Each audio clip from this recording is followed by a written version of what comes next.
Hello and welcome to Help I'm a Teacher. My name is Alistair and this is a channel where I help with lesson plans and lesson ideas and also some tips and tricks to help you as a substitute teacher. When it comes to being a substitute teacher, you do not have to reinvent the wheel. There are so many resources and ideas out there. What I'm hoping to do is consolidate some of those resources and ideas into free, short videos with printables down below that you can just take, throw into your folder, and go off to school. So this being the first video in the series, I just want to kind of break down how I do a lot of my lessons. In this series, you're going to see a combination of lesson ideas and full-on lesson plans. I have a 5-10-10-5 rule, and that is how I structure most of my lessons. Out of the hundreds of schools I've taught at, I really have found that 5-10-10-5 rule really helps me as a substitute teacher and also behavior management in the class. Because if you can eliminate a lot of the downtime, you're going to find that the day is really going to flow. So this first one, I just want to explain how the 5-10-10-5 rule works. So in the future, when I do drop lesson plans, you're going to be able to see specifically how I detail that lesson. So the first 5 minutes is always explanation. What I like to do, if there is an area on the floor, I like to bring the kids to the floor so I can do my explanation. If this is a year 5 or 6, you can get the kids staying at their chairs for this first 5 minutes.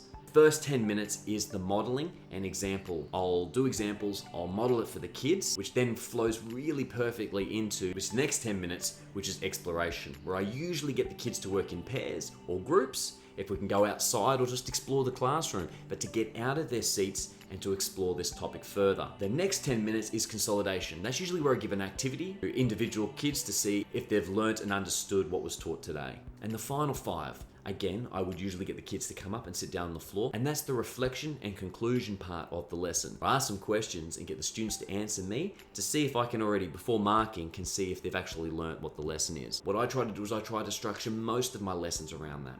So whenever you get the free downloadable and printable versions in the show notes below, it's usually going to be structured in this 5-10-10-5 rule. Now, if that's not how you do things, that's fine. You can change it, you can fix it, you can make it work for you. Flexibility is what we do well as substitute teachers. Ooh, coffee.